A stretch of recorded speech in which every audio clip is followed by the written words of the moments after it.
Brought to you by stationhousecoffee.com and inspireddisorder.com/Kindle. What you manifest in your mind, you can bring to reality. The Queen's Gambit, new limited series on Netflix. I don't know what it was about this show that really hooked me. I saw the preview.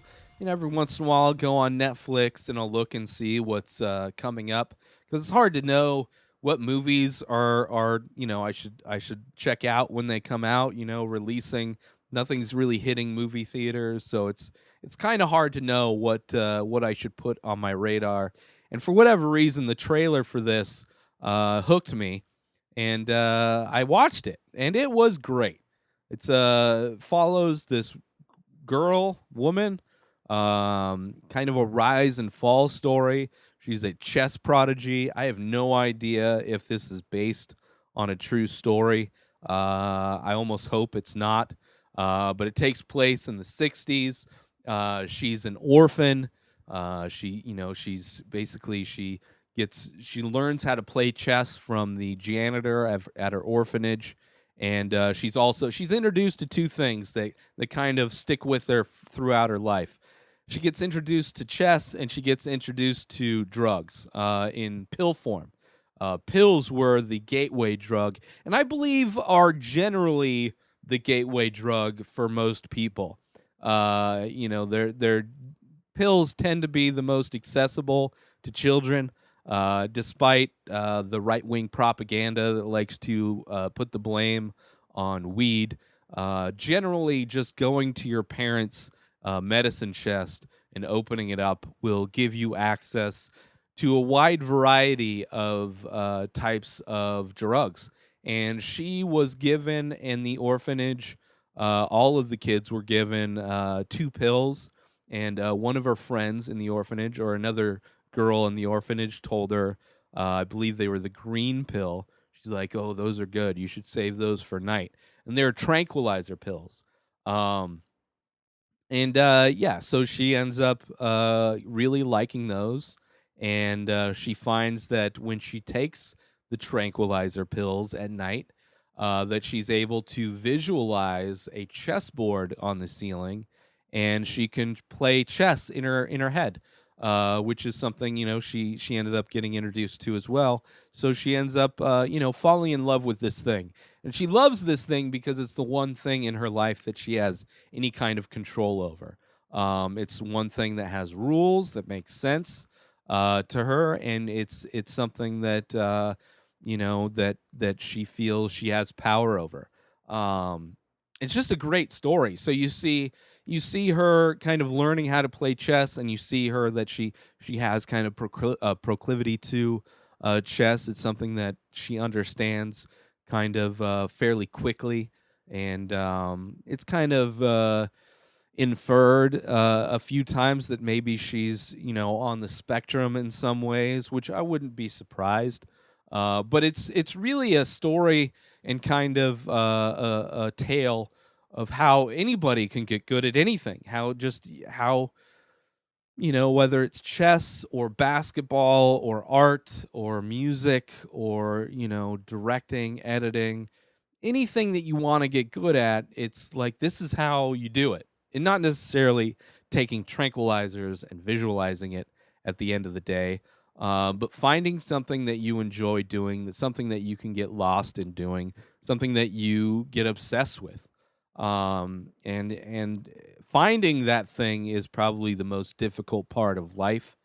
But once you find that thing, it's important to not let go of it. It's important to, I would say, put your energy, because if you find the thing that you're obsessed with, that you lose time doing. If you put all of your energy into not necessarily like having the goal of being a millionaire doing the thing, not necessarily being better than somebody else doing the thing, but if you have the goal to just constantly learn how to be better and learn and grow and evolve and push yourself and challenge yourself to constantly be better tomorrow than you are today at doing that thing, and you spend your life as that being your journey of discovery and learning, then you'll get better. You'll become amazing. Then money will come eventually. Then the things that these things that people uh, hold as goals and value as like the finish line are merely just things that happen on your journey throughout your life of just learning and evolving in this kind of artistic endeavor. Not that chess is an artistic endeavor, but I believe there's a lot that can be there's a lot of related kind of things, whether it's jujitsu or chess. Like, everybody sucks when they start, and it's something that you have to learn, and you get better. You learn how to do things new ways, and you even kind of invent new things to do, new ways to, because there are no, I mean, there's constraints within chess, but even she finds that in her journey that she has her own style, and she kind of has her own voice, and the way she plays chess is something that is unique to her. Despite her studying all the masters along the way, she finds her own voice, and it's great. There's amazing actors in this. There's the dude from Devil All the Time. He's the kind of the crazy preacher dude that uses spiders in his sermon. He's one of like her earliest competitions when she starts competing in chess, and he later comes back and is kind of a mentor in a way. He's somebody that doesn't quite know, doesn't have her ability, but he still is able to help guide her in ways. Um, and she has a lot of demons, like the way she became uh a foster child. There's her mom. It's like kind of this, you don't really know until the last episode what really happens, but you get the idea that the mom intentionally wanted to end her life. And so she has those demons within her, and of course the fact that she's hooked on pills at an early age, it ends up contributing to her fall later on.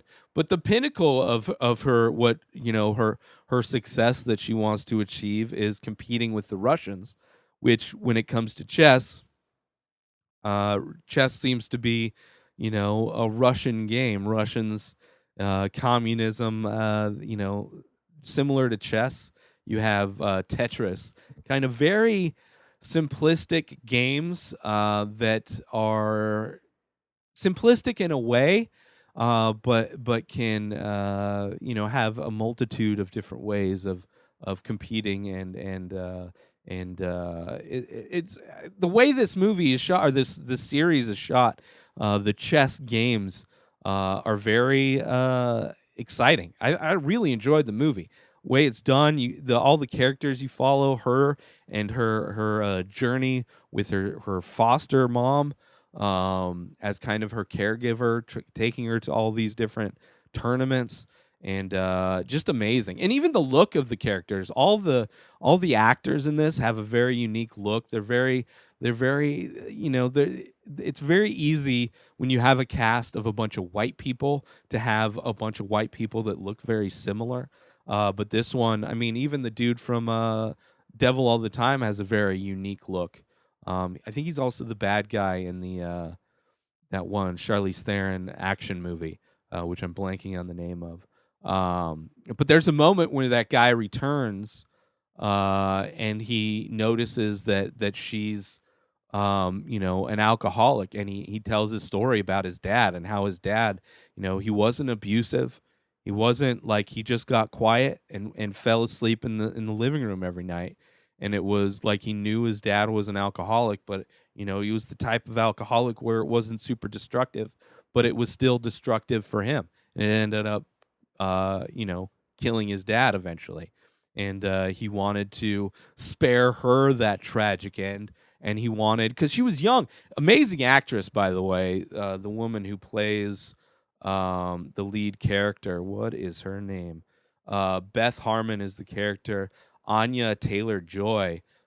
She was amazing, and she's got like her eyes are just like, she's got a look that's man, she looks like a painting that's brought to life. Just a very stunning look, and brilliant. But she's a great actress playing this role, because it's like, it's a very unique type of a character where it's, kind of shut off in a lot of ways, but during the downfall, you see a change, and it's really interesting, and it's really great to see how in the end of the film, how like her friends play a big part in her, that not everybody, to be successful in life, you have to have friends that you rely on. You can't do everything yourself. I mean, a lot of the journey has to be fueled by yourself, by within you. But to really reach like new heights, you really have to have the help of friends and people around you. And a really amazing series, 7 episodes.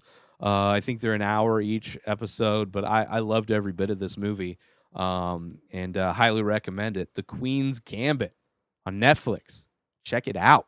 Make sure you support our sponsor, stationhousecoffee.com, and follow Station House Coffee on Instagram. Order yourself some premium, small batch, single origin coffee brewed in Thetford Center, Vermont, and shipped directly to you. Make sure you let them know that the Ray Taylor Show sent you over at stationhousecoffee.com. Order your coffee today and have it shipped directly to you. Also, get yourself Kindle Unlimited with their trial offer over at inspireddisorder.com/Kindle. That's unlimited reading, unlimited listening on all of your devices with Kindle Unlimited. Inspireddisorder.com/Kindle is the link you go to sign up for your free trial today. New episodes of The Ray Taylor Show come out every single day. Subscribe on IGTV, YouTube, and everywhere else podcasts are found. Binge the full week ad-free over at patreon.com/inspireddisorder. Buy Ray Taylor Show merch over at inspireddisorder.com, and follow the show on Instagram at Ray Taylor Show. Have a great day, everybody. Peace out!